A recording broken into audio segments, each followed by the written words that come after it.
আমার মতো তার কাউকে যেন আইনের কাছে হারতে না হয়, সেই ব্যবস্থাই করব। যদি এইসব মানুষ তাদের অপরাধের কঠিন শাস্তি পেয়ে যায়, তাহলে আরেকটা অপরাধ করার আগে 100 বার ভাববে। কখনো আইনের অপব্যবহার করতে পারবে না, নিজেকে বিক্রি করতে ভুলে যাবে, নিজের সত্তাকে জাগ্রত করবে। আর এটা আমি করেই ছাড়বো। নীলের কথা শুনে আয়রা কিছু বলে না। কি বলবে? যে মানুষটা এত কষ্ট বুকের ভেতর জমিয়ে রেখেছে তাকে আর কি বলতে পারে? নীলের সাথে আয়রার চোখ বেয়েও জল পড়ছে। নীল আবার বলতে শুরু করে, একটা মানুষ নিজের অধিকারে বেঁচে থাকবে। আইনের চোখে ধনী গরিব প্রতিটা মানুষই সমান হবে। প্রতিটা মানুষ তার নিজ নিজ অধিকার ভোগ করবে। প্রতিটা মানুষ সঠিক বিচার পাবে। এটাই প্রতিষ্ঠিত করব আমি। জুয়ের সাথে যা হয়েছে আর কারোর সাথে তা হতে দেব না। আশা যে অধিকার থেকে বঞ্চিত হয়েছে আর কাউকে সেই অধিকার থেকে বঞ্চিত হতে দেব না। এটাই করে ছাড়বো। আয়রা এখনো নীরব, কোনো কথা বলতে পারছে না। কি বলবে তা আয়রার জানা নেই। নীল আয়রার দিকে এগিয়ে গিয়ে আয়রার 2 বাহু ধরে বলে, এখন তুমিই বলো, এত কিছুর পরেও আমি যা করেছি তা কি ঠিক নয়? নয় কি? বলো, আমার জায়গায় থাকলে তুমি কি করতে? বলো, আমার জায়গায় থেকে আমি কি করতে পারি? আয়রা চোখের জল মুছে নিয়ে নীলের দিকে তাকিয়ে নিজের মনকে শক্ত করে বলে, কিল দেম নীল, কিল দেম অল।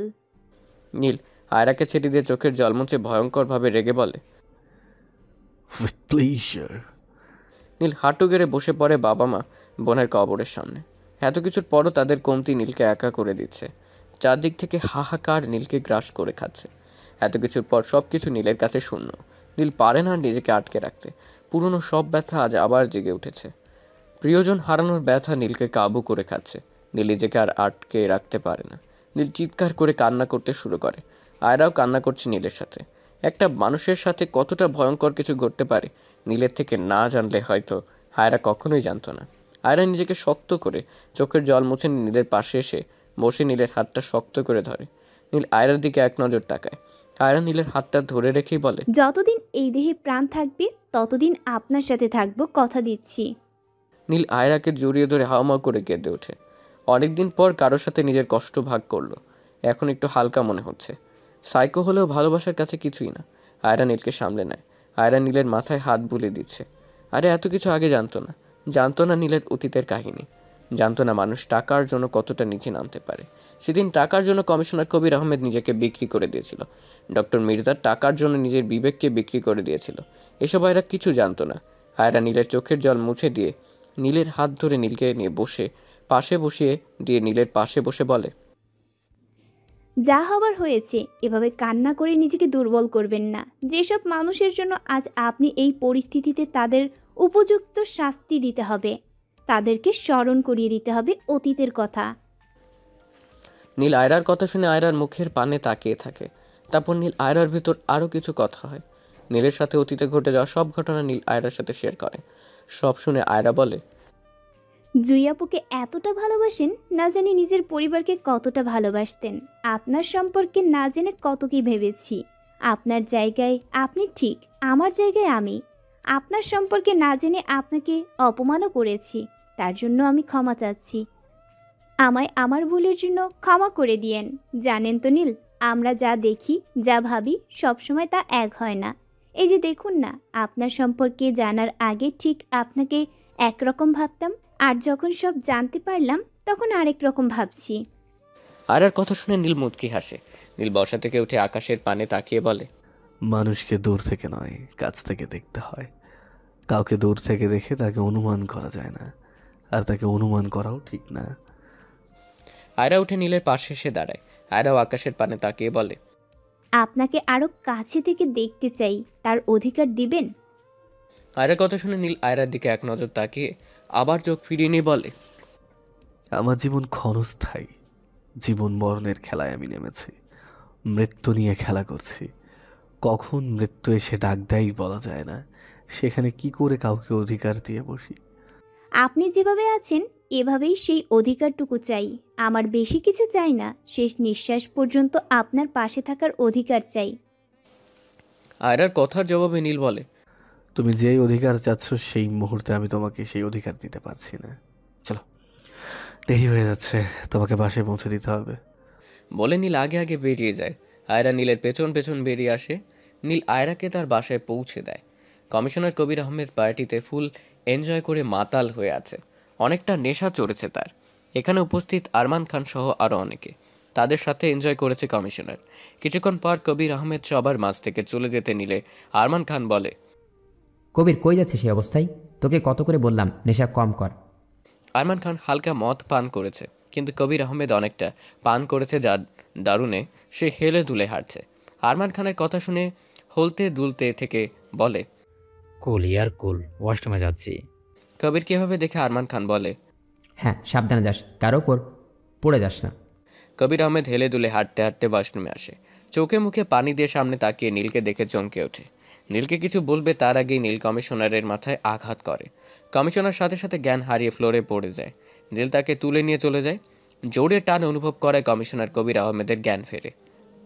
জ্ঞান ফেরার পর চোখ খুলে দেখে মোটা শিকল দিয়ে পা বাঁধা, আর সামনে থেকে গাড়ির সাথে শিকল দিয়ে হাত বাঁধা। এসব দেখে সামনে তাকিয়ে দেখে নীল গাড়ি স্টার্ট দিবে। কমিশনার নীলের হাবভাব দেখে চেঁচিয়ে বলে, এই কি করছিস, কি করছিস? প্লিজ প্লিজ এমন করো না। দেখো আমি তোমার কাছে হাত জোড় করছি, আমায় মাফ করে দাও, মাফ করে দাও, আমায় ছেড়ে দাও, আমায় প্লিজ এমনটা করো না। নীল কবির আহমেদের কোনো কথা কানে না নিয়ে গাড়ি স্টার্ট দিয়ে গাড়ি পেছনে নিতে থাকে। আর কবির আহমেদ টান অনুভব করতে থাকবে।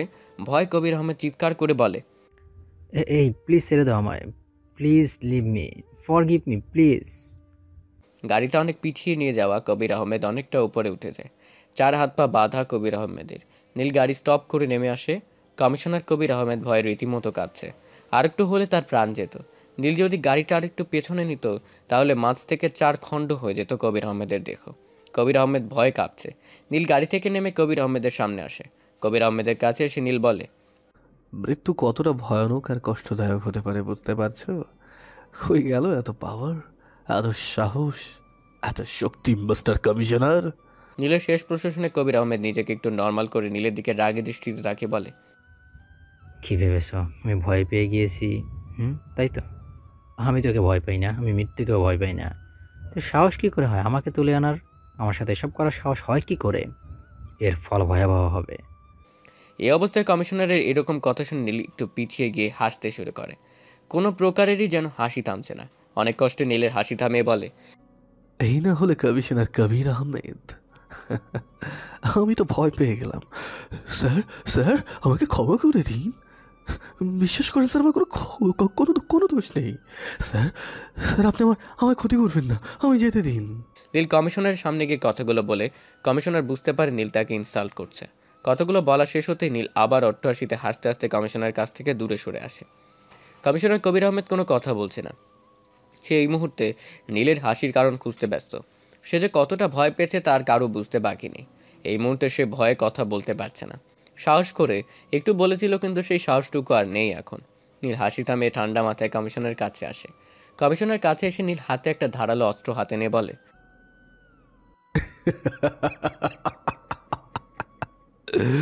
মৃত্যুকে যখন ভয় পাও না তাহলে বেঁচে থেকে লাভ কি? বলে নীল কমিশনার কবির আহমেদকে অস্ত্র দিয়ে আঘাত করতে নিলেই কমিশনার চোখ বন্ধ করে ভয়ে বলে, না না, আমার কোনো ক্ষতি করো না, আমি বাঁচতে চাই, আমি মরতে চাই না। আমি আমার ভুলের জন্য ক্ষমা চাচ্ছি, আমায় ক্ষমা করে দাও প্লিজ, আমার কোনো ক্ষতি করো না, আমাকে যেতে দাও। আমি আমার ভুলের জন্য ক্ষমা চাচ্ছি, আমায় ক্ষমা করে দাও, আমি বাঁচতে চাই। কমিশনার চোখ খুলে দেখে নীল অস্ত্র হাতে একভাবেই দাঁড়িয়ে আছে। নীল অস্ত্রটা হাতের মাঝে রেখে কান্নার সুরে বলে, আমার মা বাবার কি দোষ ছিল? কেন তাদের বাঁচতে দিলি না? কেন আমার নির্দোষী বোনকে চরিত্রহীনা বানালি?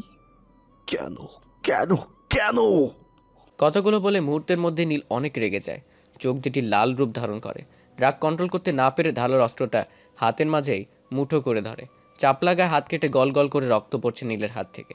হাত কাটলে নীলের বিন্দু মাত্র যন্ত্রণা হচ্ছে না। যতটা যন্ত্রণা হচ্ছে বুকের মাঝে প্রিয় মানুষ হারানো নিয়ে। কবির আহমেদ নীলের চোখের দিকে তাকিয়ে ভয় পেয়ে যায়। ভয় কাঁপতে কাঁপতে বলে, আমি ভুল করেছিলাম, আমায় ক্ষমা করে দাও। নীল কাটা হাতে একটা রুমাল বেঁধে নিয়ে কবির আহমেদের কাছে গিয়ে তার দিকে রেগে তাকিয়ে বলে, হ্যাঁ, ক্ষমা? কিসের জন্য ক্ষমা করবো বলতে পারিস?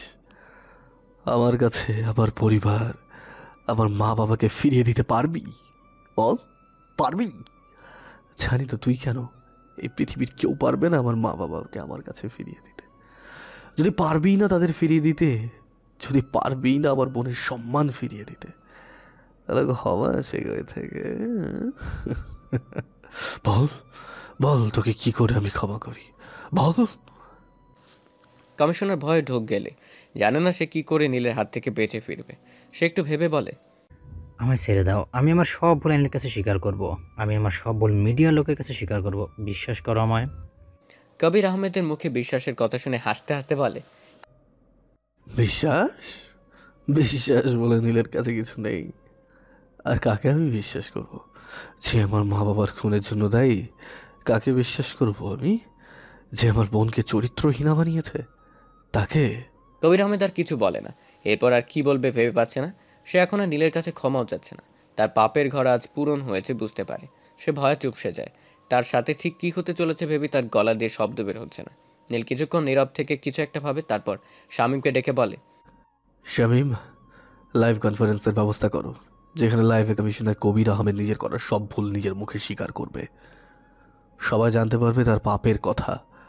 কবিরের মতো যত অসৎ লোক আছে আইনের কাছে, তারা সবাই নিজের ভুল বুঝতে পারবে। বুঝতে পারবে আইন বিক্রি করার জন্য নয়। সামান্য টাকার কাছে আইন বিক্রি হতে পারে না। আইন সবার কাছে সমান। ধনী গরিব ভেদে আইন হয় না, সবার জন্য আইন সমান। আইন মানুষকে রক্ষা করতে, কাউকে ধ্বংস করতে নয়। বুঝতে পারবে আইনের মানে, বুঝতে পারবে আইনের পরিধি।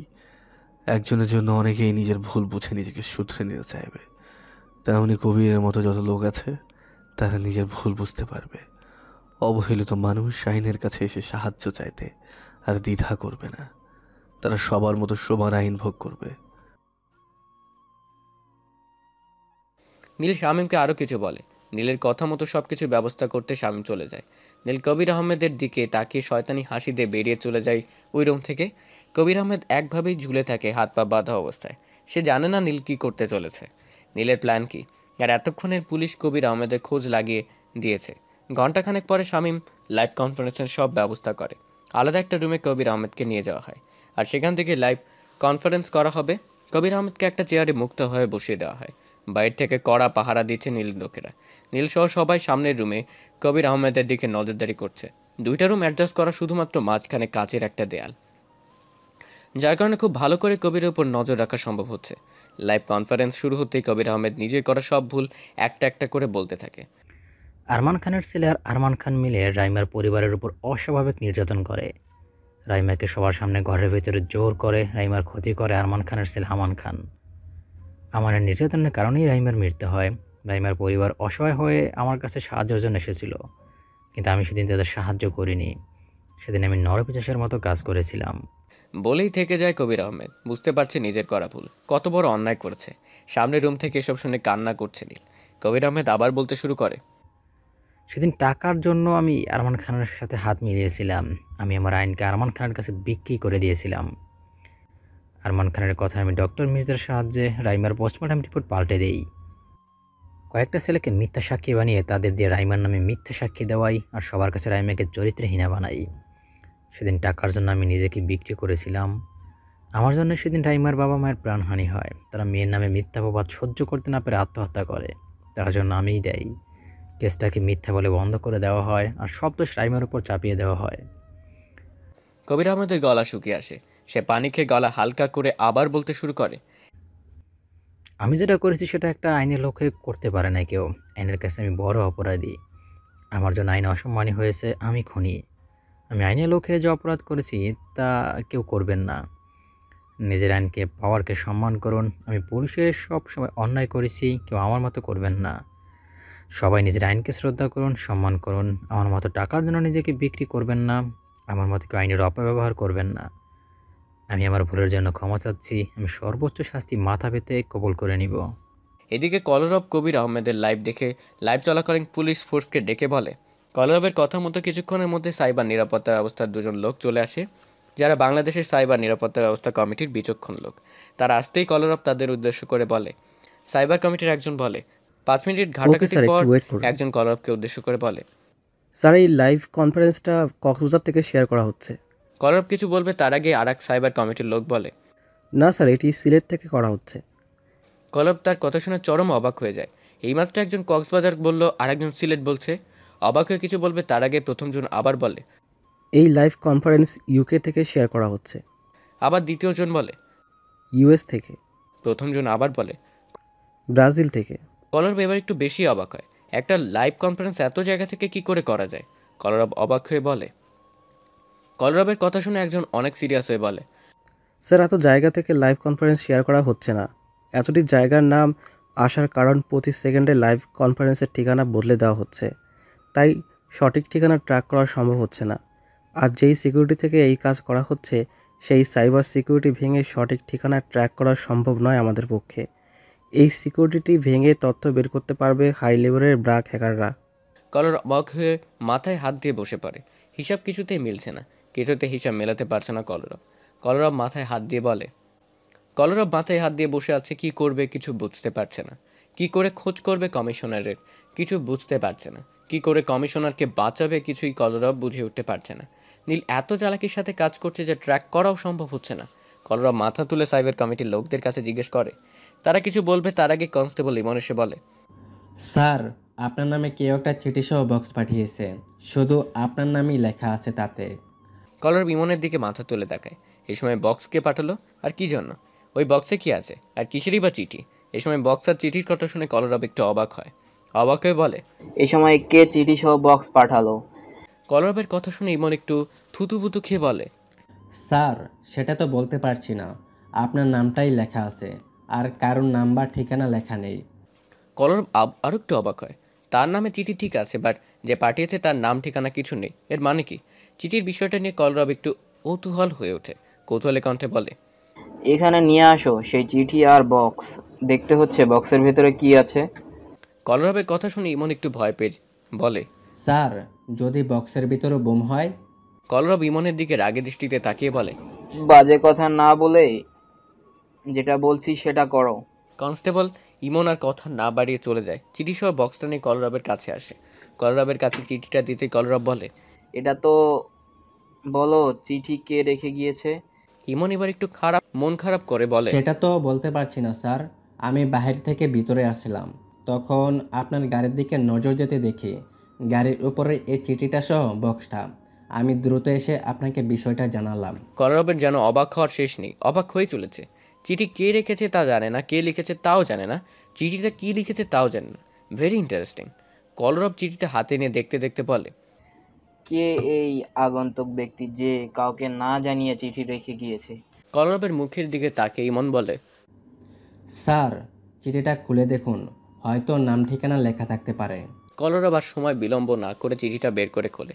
চিঠিটা খুলে দেখে কিছু লেখা নেই।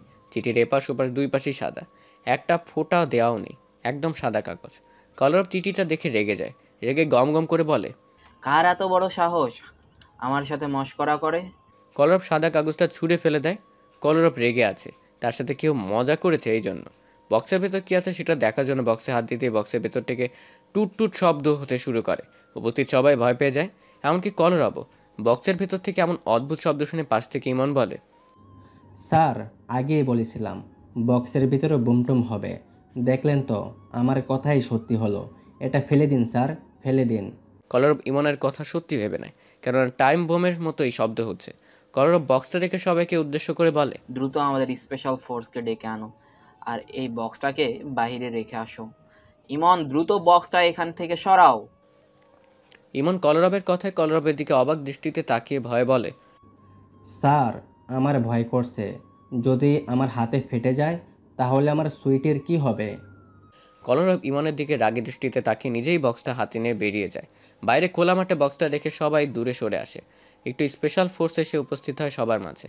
তাদের মধ্যে দুইজন বোমা নিয়ন্ত্রণ কর্মী। তারা বোমা নিষ্ক্রিয় করে থাকে। তারা তাদের পোশাক পরে আস্তে আস্তে এগিয়ে যায় বক্সের কাছে। তাদের সাথে কলরবও এগিয়ে যায়। তারা খুব সতর্কতার সাথে বক্সটা খোলে। বক্সটা খুলে তারা বোকা বনে যায়। কলরবও বোকা বনে গেল। সবাই হা করে তাকিয়ে আছে বক্সের দিকে। বক্সের ভিতরে একটা টাইমার ঘড়ি আর একটা টর্চ লাইট। কলরব নিজের হাতে ঘড়ি আর টর্চ লাইটটা বের করে। তার নিচেই লক্ষ্য করে দেখে একটা চিরকুট। কলরব চিরকুটটা হাতে নিয়ে দেখে তাতে লেখা টাইম লস না করে চিঠিটা আগে পড়ে নেওয়া উচিত ছিল। কাগজটা সাদা হলেও একটু বুদ্ধির প্রয়োগ করলেই একটা প্রাণ বেঁচে যেত। So your bad luck. Kalarab চিরকুটটা পরে মাথায় হাত দিয়ে বলে। ও শিট! কলরবকে এভাবে দেখে ইমন পাশ থেকে বলে। স্যার কি হয়েছে? কলরব কোনো উত্তর দেয় না ইমনের কথায়। কলরবের বুঝতে বাকি থাকে না চিরকুটে কিসের কথা বলা হয়েছে। কলরব তাড়াতাড়ি করে সেই বক্সটা নিয়ে আবার ভেতরে চলে আসে। ভেতরে সে সাদা ফেলে দেওয়া সেই কাগজটা কুড়িয়ে এনে তার উপর টর্চ লাইট জ্বালিয়ে ধরতেই কিছু একটা লেখা ভেসে ওঠে। কাগজে একটা জায়গায় নাম লেখা, আর লেখা কমিশনার অক্সিজেনের অভাবে কাতরাচ্ছে, বন্ধ কাচের ভেতর বন্দী হয়ে আছে, আর বেশি সময় কমিশনারের হাতে নেই। ভারী জোর 20 মিনিট। টাইমার ঘড়িটা তোমার দরকার পড়বে সময় দেখতে। যদি পারো তো বাঁচিয়ে নাও কমিশনারকে। কলরব কাউকে কিছু না বলে পুলিশ স্টেশন থেকে বেরিয়ে গাড়ি নিয়ে দ্রুত বেরিয়ে পড়ে। কলরবের পেছন পেছন ইমন আর কিছু পুলিশ বেরিয়ে আসে। তারাও আরেকটা গাড়ি নিয়ে কলরবকে ফলো করতে থাকে। বেশ কিছুক্ষণ পর পুরনো একটা বন্ধ গোডাউনের সামনে এসে গাড়ি থামিয়ে গাড়ি থেকে নেমে দৌড়ে ভেতরে চলে যায়। ভেতরে গিয়ে এদিক ওদিক কমিশনারকে খোঁজাখুঁজি করে। পরে সাইডের একটা রুমে কলরবের নজর যায়। কলরব রুমের সামনে যেতেই দেখে সামনে বড় কাচের বক্সে কবির বন্দি। কলরব আর দেরি না করে কবিরের কাছে যায়। অক্সিজেনের অভাবে অনেক আগেই কবিরের মৃত্যু হয়েছে। কবিরের দেহটা পুরো সাদা হয়ে আছে অক্সিজেনের অভাবে। মৃত কবির কাচের বক্সের ভেতর। কলরব এদিক ওদিক কিছু একটা খোঁজাখুঁজি করে। পাশে একটা লোহার পাইপের দিকে নজর যায় কলরবের। কলরব লোহার পাইপটা হাতে নিয়ে কাচের বক্সে জোরে বাড়ি মারে। এর ভিতর ইমন সহ আরও কয়েকজন চলে আসে। সবাই কবিরকে এভাবে দেখে কলরবকে সাহায্য করে, আর কয়েকটা বাড়ি দিতেই কাচের বক্সটা ভেঙে যায়। কলরব দ্রুত কবিরকে চেক আপ করে মাটিতে বসে পড়ে। বেশি কিছুক্ষণ আগে কবিরের মৃত্যু হয়েছে। কিছুক্ষণ পর একদল পুলিশ এসে কবিরের লাশ নিয়ে যায়। কলরব বসে আছে আগের ন্যায়। ছোট সেই বক্সটা দিয়ে তাদের সময় নষ্ট করিয়েছে আর কবিরের ওপর থেকে তাদের স্মরণ সরিয়েছে। ভাবতে অবাক লাগছে এত প্ল্যান করে কি করে কাজ করা সম্ভব। কোথাও বিন্দুমাত্র ভুল নেই। তখন চিঠি আর বক্সটা দিয়ে মূলত কলরবের ধ্যান সরিয়েছে কবিরের ওপর থেকে। কলরব যে বিচক্ষণ, তাতে যে করে হোক সে কবিরকে ট্র্যাক করে নিত। তাই ছোট একটা গেমসের মাধ্যমে কলরবের ধ্যান সরিয়ে দিয়েছে, আর সাথে বোকাও বানিয়েছে। কলরবের কাছে ইমন এগিয়ে এসে একটা চিরকুট দিয়ে বলে। স্যার এই চিরকুটটা কাচের বক্সের ওপর পাশে ছিল। কলরব ইমনের হাত থেকে চিরকুটটা নিয়ে নেয়। তারপর চিরকুটের দিকে তাকিয়ে দেখে লেখা আছে, ভাগ্য। কার ভাগ্যে কী রয়েছে বলা যায় না। কমিশনারের ভাগ্য পরীক্ষা করতে তোমার সাথে ছোট একটা গেম খেললাম, যে গেমে তুমি হেরে গেছো। তোমার হারে কমিশনারের ভাগ্যে মৃত্যু লেখা ছিল। আফসোস করে লাভ নেই, একটু বুদ্ধি প্রয়োগ করলেই জেতা সম্ভব ছিল। So your bad luck. চিরকুটটা পরে কলরব অনেক রেগে যায়। রেগে চিরকুটটা টুকরো টুকরো করে ছিঁড়ে ফেলে। রেগে কলরব এদিক ওদিক ঘুরপাক খাচ্ছে। নীল নিজের কাজ শেষ করে বের হয়ে আসার কিছুক্ষণ পর আয়রার ফোন আসে। আয়রা ফোনে নীলকে দেখা করার জন্য অনেক রিকোয়েস্ট করে। নীল প্রথমে না যেতে চাইলেও আয়রার জোরাজোরি তার না করে না। আয়রার দেওয়ার ঠিকানায় নীল পৌঁছে যায়। আয়রা বসে আছে একটা পার্কে। সে কতক্ষণ হলো বসে আছে আর নীলের খবর নেই। এভাবে আর কিছুক্ষণ বসে থাকার পর নীল আসে। নীলকে দেখে আয়রা অনেক খুশি হয়। ভেবেছিল হয়তো আসবে না।